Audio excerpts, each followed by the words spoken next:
we still see cases today where they don't have antivirus, or today, EDR. I mean, if you're still saying antivirus, you have that running, that's probably not a good idea. Mm-hmm. But EDR, they actually have it, but not on their servers.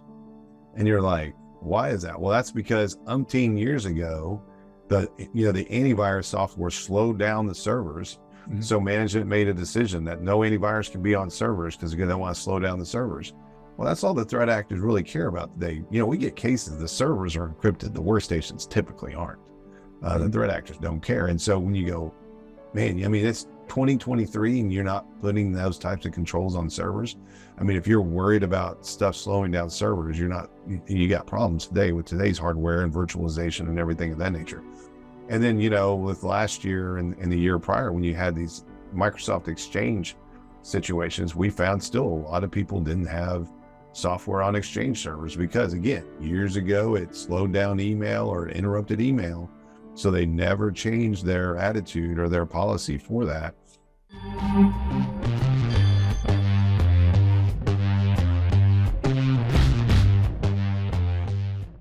Welcome to the Leaders in Tech podcast. I am your host, David Mancella.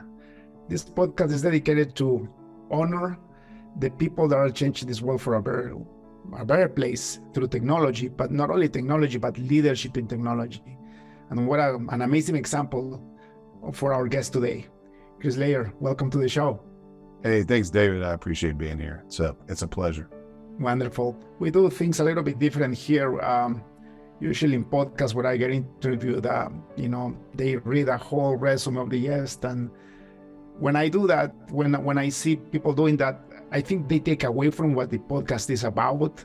But I do need to let the audience know who you are. I know that you're an amazing leader, but can you tell me your full name, where do you live, and what do you do for a living? Yeah, sure. Chris Loehr. I live in San Antonio. I work for a company called Solace based out of Austin, Texas, of course. I'm doing a number of different things, but I spend the majority of my time with incident response, helping small and medium-sized companies who have been victims of attacks, mainly ransomware or ransomware type attacks. I also help with different areas on the security side and dip my toe in different waters all over the place, to be honest with you. But most of the time it's dealing with ransomware attacks and helping people recover, figure out what happened, work with their attorneys, all that fun stuff. Wow. And it's so sad that we live in a society nowadays where that's so common, right? It's crazy. There was a period of time right before Thanksgiving. So for a couple of months, it was incredibly slow, and that was weird. It was weird for things to be that slow. But once Thanksgiving hit, it's been pedal to the metal ever since then. And yeah, it doesn't matter. I mean, we're seeing whether you're a nonprofit, profit, 5-person company, 500-person company, you're a municipality, a school, it doesn't matter. These guys are hitting you. They don't care who their victims are. They just keep going. That's crazy. So going back in your life, how do you end up in leading a team in cybersecurity? How did you get into technology to begin with? Well, that's a good question. So when I was young, my dad had bought a Commodore VIC-20 computer. And when I had that, I took off with that and worked on it. And then we upgraded to a Commodore 64 and had a BBS and ran that out of Dallas. And it was pretty successful. I mean, for back then, I mean, you had one person connecting at a time, but that thing was totally connected all the time. And when I was in school, I got to actually teach computer class. So I was in 6th grade. I built out a computer lab for the elementary school. That's amazing. So, yeah, that was kind of it. And then when I got into high school, I really didn't focus too much on that. I was focused on kind of soccer, working, school, and girlfriend. That's kind of what I did in high school. When I got to college, I was a business major. And I remember I was in between classes, and I saw a friend of mine who was a couple years older than me, and where we were just talking, he was a business major as well, but he had an emphasis in something called Management of Information Systems, MIS. I said, well, what's that? He goes, well, that's pretty cool. That's like it's the business, but you're dealing with technology. So you're not necessarily developing programming, which was not what I wanted to do. And so I did that, and I got into that degree, and it was fantastic. I mean, I stuck with it. And when I got out of school, I was fortunate enough to get a job with a company that was growing rapidly and was spending a ton of money on technology. And so I got to be kind of the one. They had a headquarters in Tulsa. I was in Oklahoma City. I was a single IT person there. So whatever needed to be done, I touched. If it was desktop, I dealt with it. If it was server, I dealt with it. If it was networking, I dealt with it. If it was pulling cable, I did that. And so that really gave me a very good exposure to multiple aspects of IT. And then I got into banking after that. So that company was financial services, but not banking. I got into banking. And then banking being heavily regulated, and security was somewhat of, commonplace in banking. And I still today, when I talk to people even outside of banking, I tell them and I relate things back to banking, because banks have had to do the security stuff for a long time. And they've had to do it properly. If not, they get in big trouble. And so I got into banking, and then just dealing with that towards when the last bank I worked with, I was doing IT operations. I was leading that team, pretty big team, pretty big regional bank. And I decided that 70% of my time was compliance by the end of my gig there, which was crazy, right? I wasn't getting to do much of what I was supposed to be doing. I was reviewing reports and signing off on this and going to this compliance meeting, this audit meeting, and so on and so forth. But it gave me a good idea of what security was all about. And then it just transitioned to my role here at Solace. And we used to do IT. We just focus on security and incident response now. We sold off our IT business a few years ago, but that's what we do. And so I enjoy it. It's fun, and I enjoy doing it for small to medium-sized organizations. I think that's where people need the most help. You need to get creative with ways of doing things for them. And so, I'm very happy with what I do, and it makes me feel good when we do good things for good people. It's beautiful. And so I'm so glad that you're actually focusing on that market, that segment of the market. A lot of Fortune 500 companies, they have their whole teams, their whole IT security teams, right? And that doesn't mean they're not vulnerable, but they have the means to protect themselves better. I was talking yesterday with a senior vice president for cybersecurity for one of the major banks in Canada, $10 billion organization. And, he has hundreds and hundreds of people under him securing the business. And it's beautiful too, right? Like when you see their best practices and how they move and how they protect themselves, is incredible. But how about the mid-sized business? How about the small-sized business? We have a company in town. They are not small by any means, but they are also not that big. And this company, I think they have about 700 employees. So it's still into the mid-sized range. And I think just after COVID, sure enough, they got hacked, and the virus spread throughout the network, and they had denial of service, and they were down for 2 weeks. Yeah, and in my opinion, that's a short time frame. 2 weeks. I mean, I think it's a pretty quick in today's world. We usually see things that are maybe limping along in 2 weeks, but it takes them weeks, if not months, to get completely operational.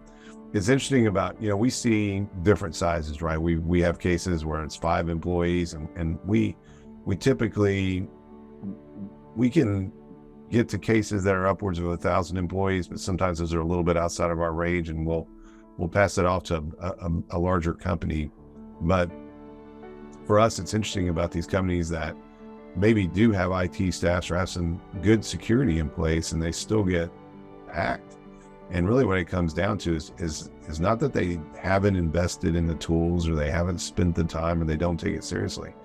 It's just one small mistake, right? It's a misconfiguration of a firewall, or it's a fail to update something quick enough before the attacker was able to take advantage of it. So, that's what we see. I mean, when I tell people, and I teach a lot of stuff around cybersecurity awareness, and I talk to boards, and I tell them, I said, that most of these attacks that are going after small and medium-sized organizations, especially ones that have nothing to do with the government, right? These aren't what I call James Bond type actions. I mean, they're pretty simple. How the bad guy got in, how the bad guy moved around and how the bad guy was able to steal data and how the bad guy was able to encrypt the network. So it really kind of comes down to simple. I somewhat chuckle internally when I see people with press releases and they say, we were the victims of a very complex attack. When you deal with these all the day, you know, the majority of the time, those attacks aren't very complex. And it usually is just one mistake that, or, you know, we see it where somebody saw something occur in their network. Maybe it was 3 months ago and they think they addressed it and they put it to bed. Hey, we dealt with it. We took that computer and re-imaged it. It's all good. Well, come to find out, whatever that activity was 3 months ago is what caused the issue now. And they just didn't take it serious enough to go the extra mile. They thought it was, isolated to that one computer, when really the threat actor had made his way already into the network. He was just waiting for the opportune time to come in and do more damage. It's crazy. You know, these people, you know, what they do is basically they are doing cyber kidnapping, right? Like they call you, they freeze your business and then they ask for this amount of money to release the keys so that you can actually get back on track. And it's such a horrible thing to do, and it's just as damaging as in real life, because people can go under, like they can go bankrupt if they don't address this properly. And I think the awareness has to be there, because like you said, it takes a small mistake, not upgrading a firmware or just not having your team alert enough, watching your firewalls, when all of a sudden you get attacked and then you get hacked, right? Yeah, you're exactly right. Or it's, what I tell people is, security, you're never done, right? And so people may spend a lot of money on security and then they leave it be. And they think they've done enough, but they don't realize that, what you did a year ago or 2 years ago may not be what is necessary for today. You may need to tweak something. You may need to change something. VPN is another one. I mean, a lot of people have just, sat on VPN and left the VPN that they have had in place for years. And, when an attacker comes through and they get someone's username and password, they find out VPN's open. Pre-COVID, a lot of people didn't have VPN access. During COVID and post-COVID, a lot of people have VPN access. So if a threat actor gains access to somebody's credentials through phishing or some other means, then they discover that the VPN is open, then they'll just come right in. And then one of the questions I ask is, well, did you enable multi-factor authentication on that VPN? Which the majority of VPNs today support that.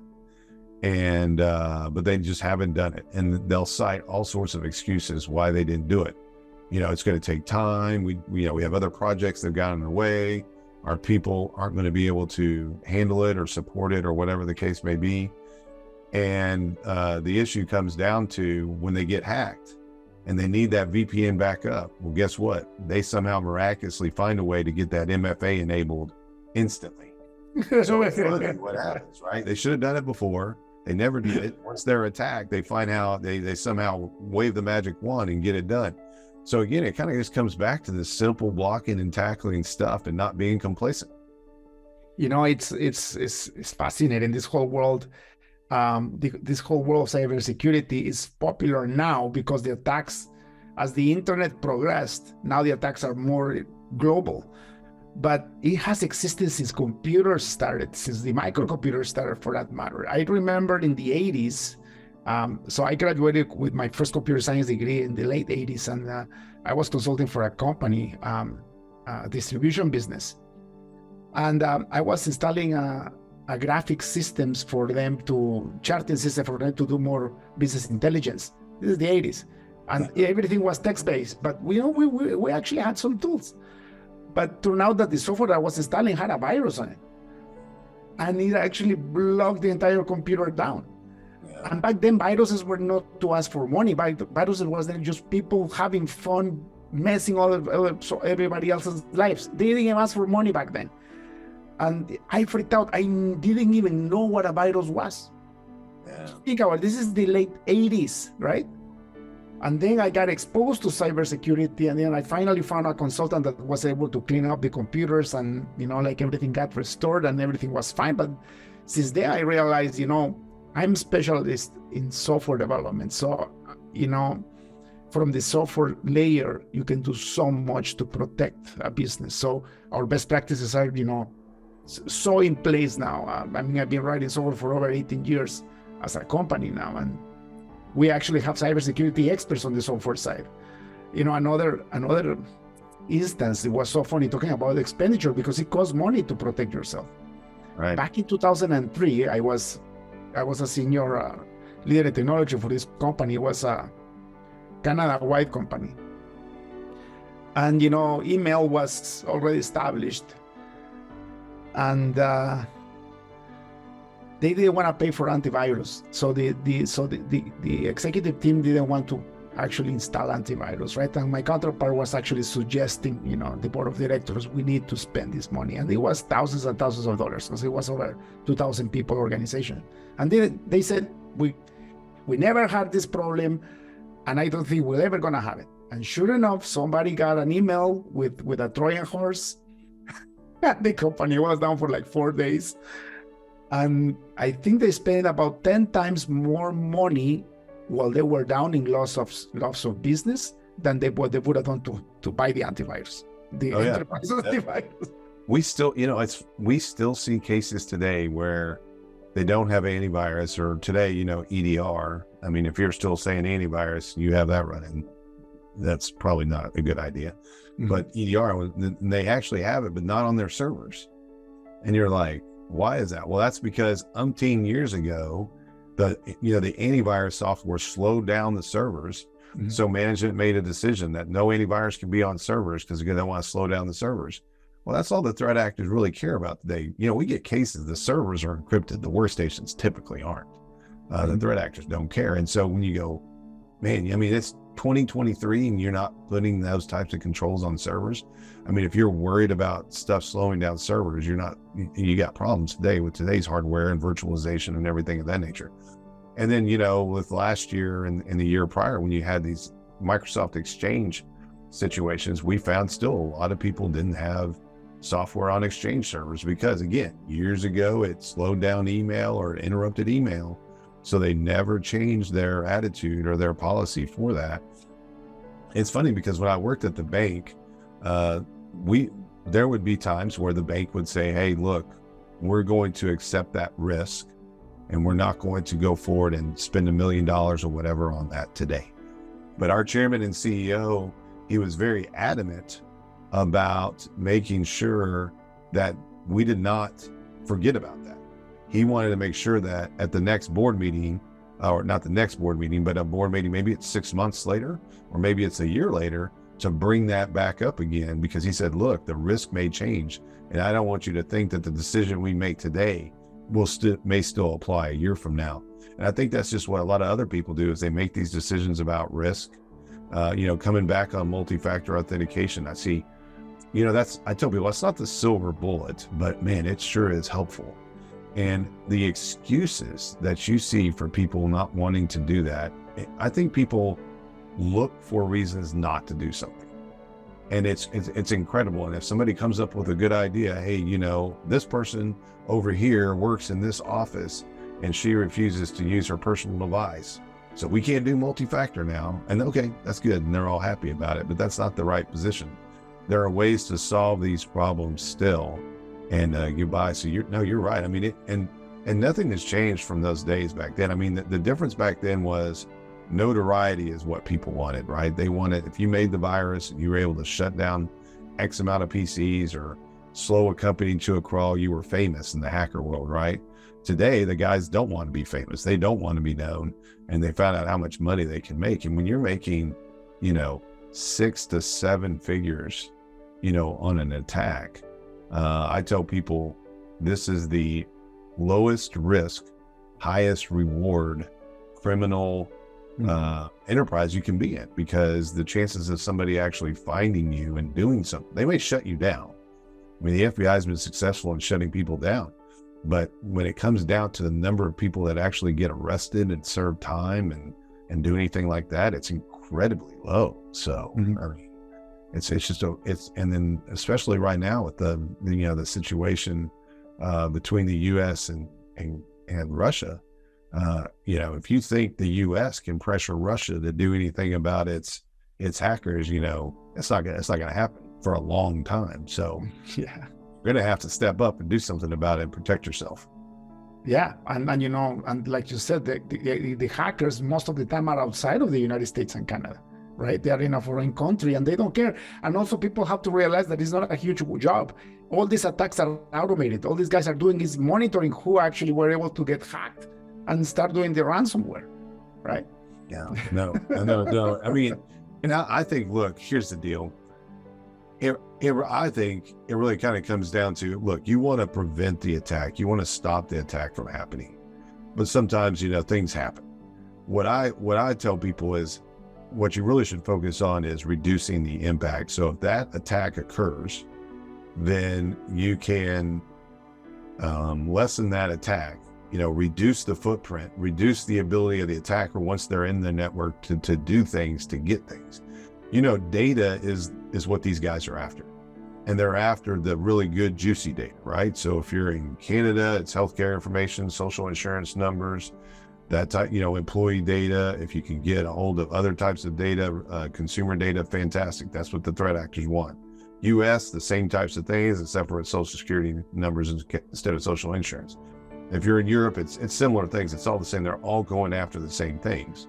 But when you have just treasure troves of data just sitting around on file servers, that's incredibly easy to find.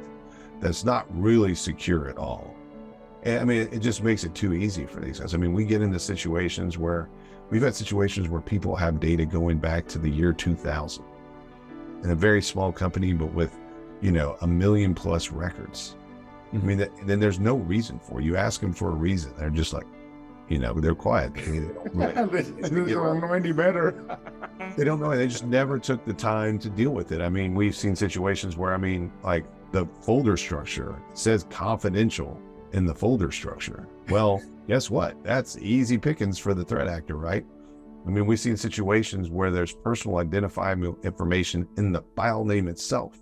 So the threat actor doesn't even need to look at the file because the file name itself has something in it, social insurance number, social security number, date of birth, something in the actual file name. So, I mean, we've seen, I remember one of the earlier cases we had, it was healthcare related, and they were completely dead certain that all of their patient information was in the cloud in a SaaS-based solution that was not impacted. We knew that was not impacted. And they were sure, but lo and behold, there was one location. What they would do is every time they would enroll a new patient, they would take that information that they put in the SaaS-based solution and they would print it to a PDF and then store that PDF on their server. So so all the other locations were fine. They had done the right thing, but this one location, and the person in charge of that location happened to be someone that had been around a very long time, that wasn't going to adjust to the change, and said, no, I want my records where I can get to them. And he is the one that said, this is the way we're going to do things. And so the organization as a whole was unaware that this was going on. But lo and behold, guess what? If it weren't for that one location, they would have been in a much better position legally. But because they were print PDFs, those were sitting there waiting to be taken, they had a different kind of situation on their hands from a legal perspective. I was going to ask, what would you suggest to companies on this market segment regarding the cloud and SaaS solutions? Do you think that's a better way to go nowadays, that is so much better to delegate that risk and responsibility to a cloud provider or even a third-party software provider? Yeah, so what you have to understand is you're not completely transferring the risk, right? It's a different type of risk, but you still need to manage it. So, I mean, it's a very good question and it's very relevant for today. So let's kind of talk about it from a healthcare perspective. And I'm not an attorney, but I've had enough of these to know kind of what goes on, right? So let's say you have medical records. Let's just use that as an example. And you copy or transfer, whatever, legitimately those medical records to a third party. It could be a SaaS provider. It could be anything, right? Somebody doing maintenance work on those medical records. And that third party has something happen to them and your data is compromised. Contractually, that may be that third party may have some obligation to do something for you in that situation. But in the end, that's still your data. That's still your data, right? You handed it to them, but that's your data. So you can't just totally go, hey, I've handed my data to this third party. I'm going to trust them to do it. So that's one thing right there. Number two is you can't just choose a vendor based on whatever the salesperson is telling you. You know, you can't base it on price. You have to know that vendor and you have to do the due diligence on that vendor.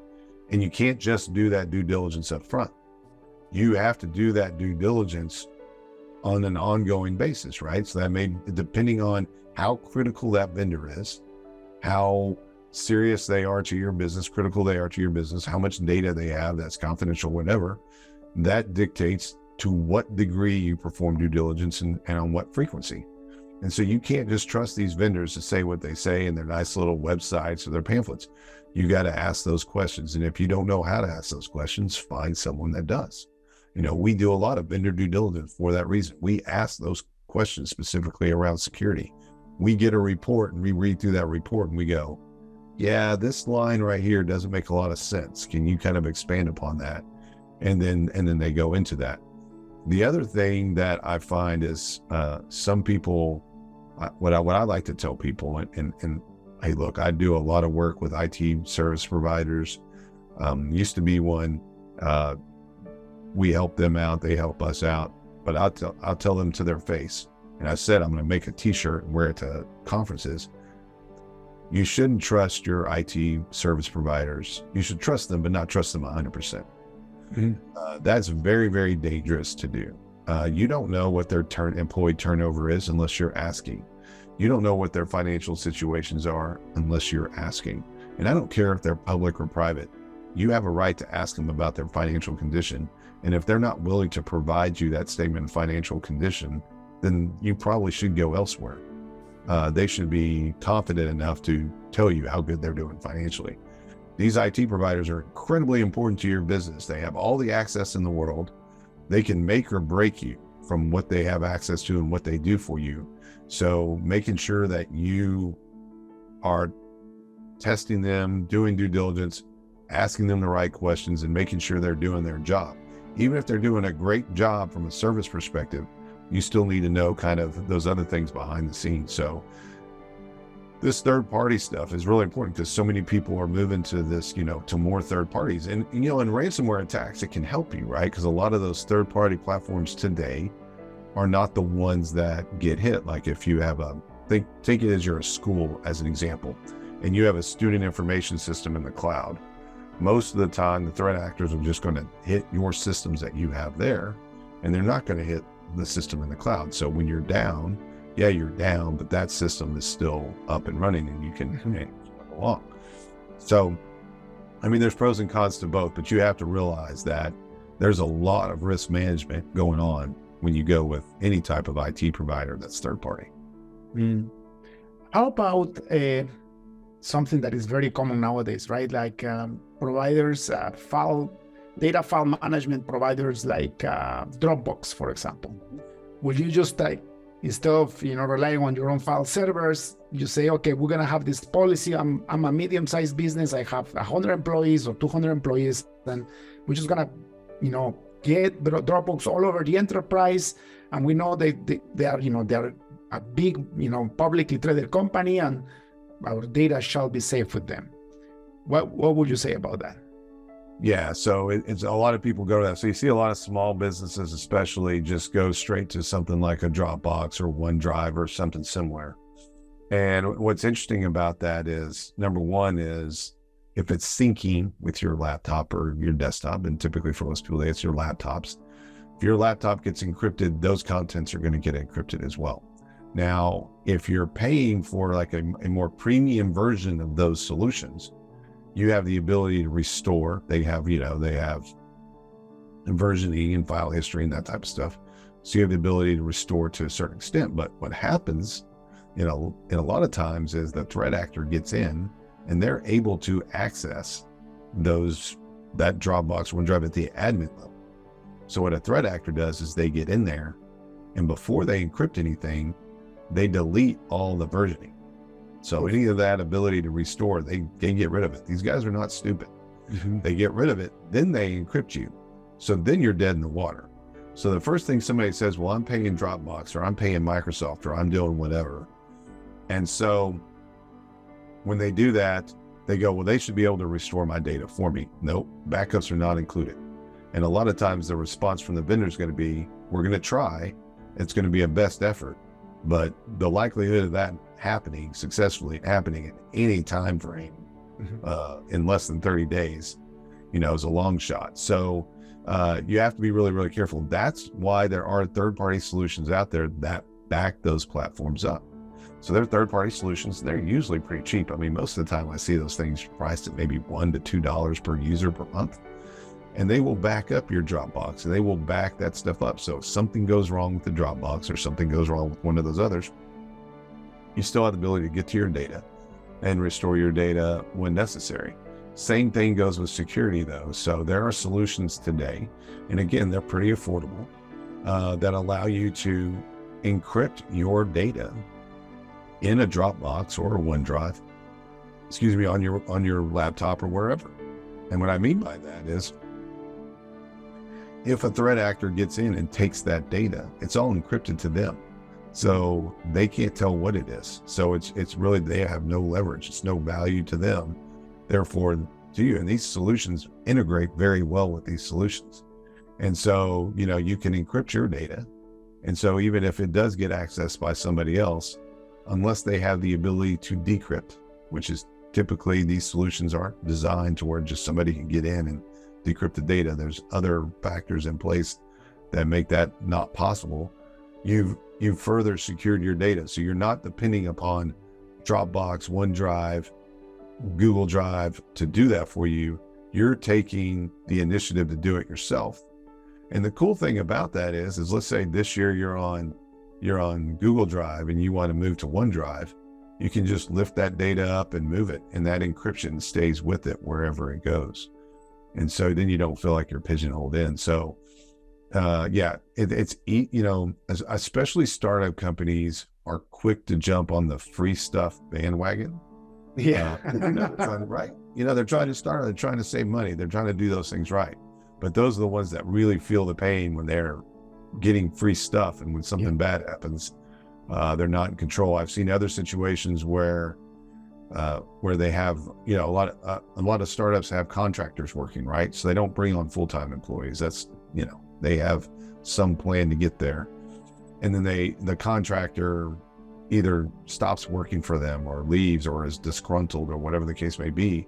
And they have unaware. And then, but the contractor has all the access in the world, because when you're small, you don't care about those things. And the contractor goes in there and wreaks havoc on it, deletes files, changes rights, locks people out. I mean, we've had situations where contractors have locked companies out of their things, demanding, hey, you need to pay me more money or to do whatever, then I'll unlock. So it's kind of crazy. So when you're putting your chips in these cloud buckets, you have to think about those what if scenarios, because they're happening. These aren't things that have a low probability of happening. They're happening to small companies right now, and they're feeling the pain.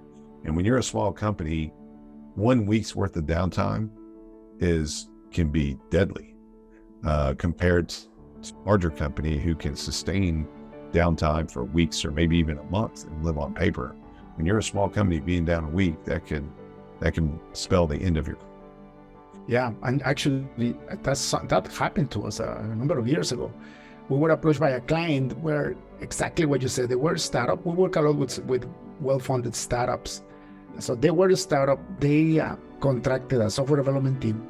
And I don't know what details happened, but basically they terminated their contract because they were not working properly. And these guys left. They took the source code and they only left executables. Wow. So when the owner approached me, he said, if you cannot help me, I'm gonna go under because there is no way for me to continue. So thank God we know how to do stuff, and we reverse engineer everything. That's And nice. we were able to get the code out from the executables. It was painful, but we were able to restore their business, and now they've been our clients for over 10 years now. But this talks to the fact that even if you're not a technical person, this is for the CEOs, especially for CEOs of startup companies or regular, brick and mortar businesses. Data is everything. And there is no excuse. You can always go and listen to a podcast like this, or get involved and know at least the 5% that you need to know in order to reduce the risk on your business. Like, for example, this guy, right? This guy was actually, he was actually in the computer science field, but he was more on the business side. And he never thought to check that he had source code backups, that he would actually have the foundation of his software. And he spent close to $1 million to build this thing. So it's not pennies, and it was his entire life savings, right? So if he didn't find us, he would have been bankrupt.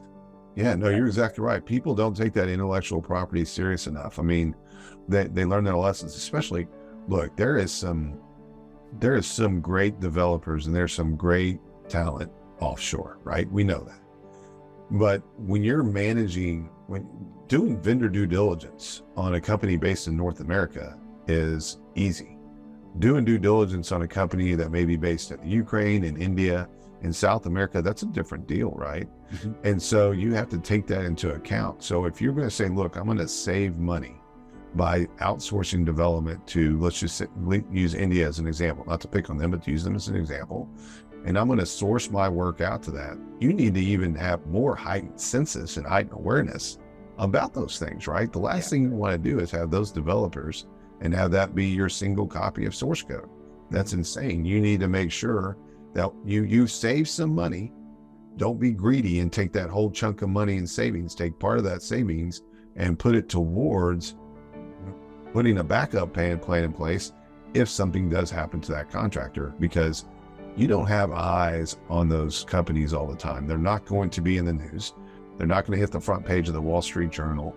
You're not going to see things on Twitter or anything about them. So you have to, yes, it's funny. People don't regard property, like you mentioned, that source code as money, but that's worth more than the money they have in the bank most of the time. Yeah. And they care more, and they're paying more attention to the money in the bank than they're stuff.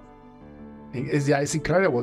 For us, we develop this best practice because I started with, my team has always been a remote team since 2005. So we have so much due diligence to actually hire in the right people, make sure we don't get any bandits in the team. So, but on top of that, we have best practices, right? So when we work for companies, we tell them, listen, we have this reputation. We've been working for 18 years and, only success projects. However, this is what we do to protect you. So basically, we come in and we make sure we work with the IT people to make sure that they create a virtual development environment that they run. So our developers, they actually VPN into their environment, and then we use virtual machines that they own. So everything, the source code, everything that we build is in their domain. That's the way to do it. So that if something happens, it's fine. Like they have full control and they are backed up and they have the best practices. And sadly enough, I will say maybe 25% of our clients, we have to teach them how to do that because they don't have that level of sophistication. And I'm not talking about smaller companies, I'm talking mid-sized companies, right? They just don't care because they are so focused on the business and making money, which makes sense. Yeah. If they don't take care of this side of the business, it's like having a broken leg that all of a sudden you're going to fall off, right? No, you're exactly right. I mean, there's so much focus, especially when you're a smaller company, medium-sized company, on sales and then moving that needle, moving that sales needle. But you forget that if all that stuff on the backside goes away or gets jeopardized, you're not going to have anything to sell. And you're probably going to have a bunch of people trying to sue you after that. So, that's the thing too. We really haven't touched upon that, but the legal nature of things today is insane. I talk to people where they might have an attack and they might be able to restore quickly, and then they think, hey, everything's good to go. I'm back up and running, and everything's good. I don't need to do anything else. And then guess what? They find out a month later that there's a bunch of their data out on the dark web, and somebody's, auctioning it off, or somebody's just flat out published it out there for anybody to download. They're going, well, how did my data get out there? Well, your data was out there from that attack. But because you only focused on restoring operations and coming back in, didn't take the time to figure out what the heck happened from a root cause perspective, guess what? There's data out there. And now you have even worse of a situation, because you have legal side going to breathe down your neck, first of all. The second thing is really they're going to be asking the question, why didn't you do those right steps when you got attacked initially? And most people are like, well, I didn't know. Well, you and I both know that doesn't work. There's no defense. The I don't know is not a defensible argument in any court of law anywhere. And so that's the challenge. And so that's the other side of these things is people, yeah, your business might go down, you might lose data, but the lawsuits, class action lawsuits happen more in the US than they do in Canada, but they still happen in Canada. Mm-hmm. And they happen quite a bit. And being able to comply with all the new laws, that's just the cost of doing business. And I don't care if you're a small nonprofit, a medium-sized for-profit company, it doesn't matter. You have to at least you don't need to know all that stuff, but you need to know the right attorney or the right people that can know that stuff pretty quickly if you get caught in one of those situations. It's funny because ignorance is not a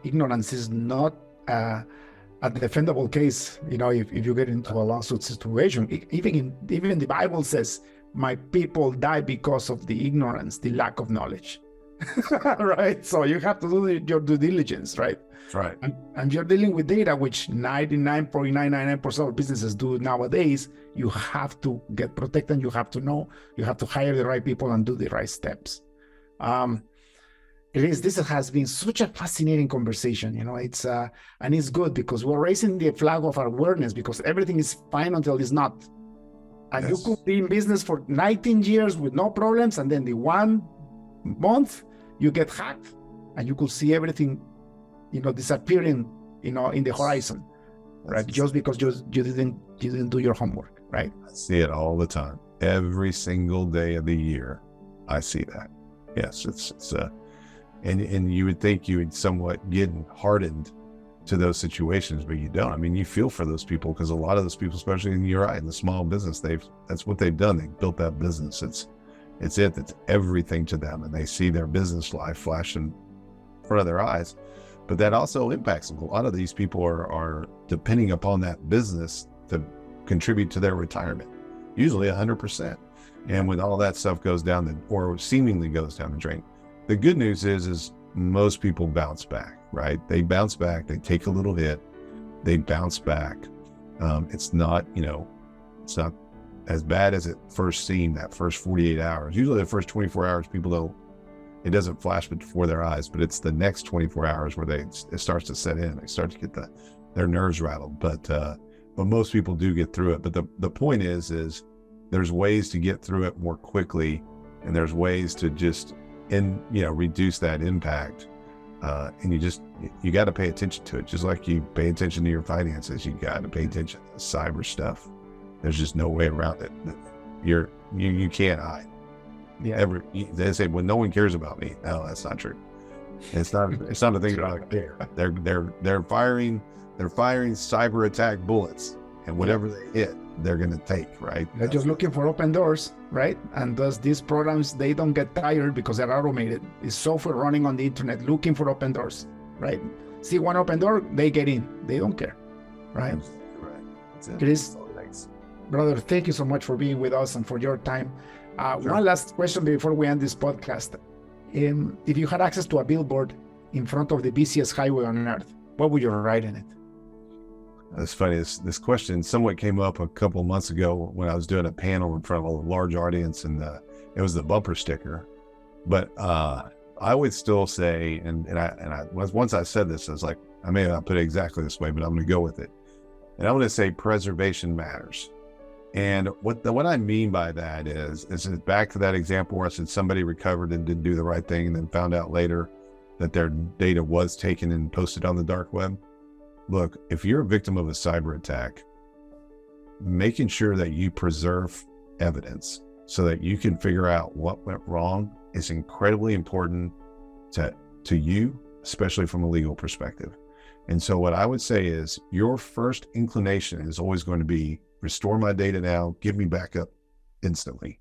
But that's going to bite you many times. So what I would say is make sure that you take the time, make copies of what needs to be copied. An expert will work with you on that, and just preserved data. Think of it as any other type of crime scene. You don't want to disturb that crime scene. You want to preserve it as much as possible. Everybody wants to get your business back up and running. At the same time, we want to make sure this is not a repeatable event, and we want to make sure legally you do the right things so you don't, jeopardize your business from a legal perspective. Preservation matters. Beautiful. Chris, thank you so much for being in the show again. If people would like to find out more about you and how to hire your services, where can they find you? Yeah, so our website is solissecurity.com. So that's SOLIS security.com. You can find out some information there, and there's a form that you can fill out to reach out. I'm on LinkedIn, so feel free to follow or connect on LinkedIn. It's just LinkedIn/Chris Loehr, just like my name is on the screen. And if you need anything, just let me know. I get calls all the time, different angles and people in different need, and that's what I'm here for. Fantastic. Chris, thank you so much for being such an amazing leader in technology and helping this world being more secure so that we can actually have businesses where we can get jobs. Oh, yeah. Well, thanks, David, for the kind words, and thanks for having me on the podcast. I really enjoyed it. Beautiful. Thank you, brother. Have a wonderful rest of the week. Hey, you too. Thank you. Cheers. Thank you for tuning in to the Leaders in Tech podcast. Check in next week to keep learning how to use technology and leadership to change the game. See you next time.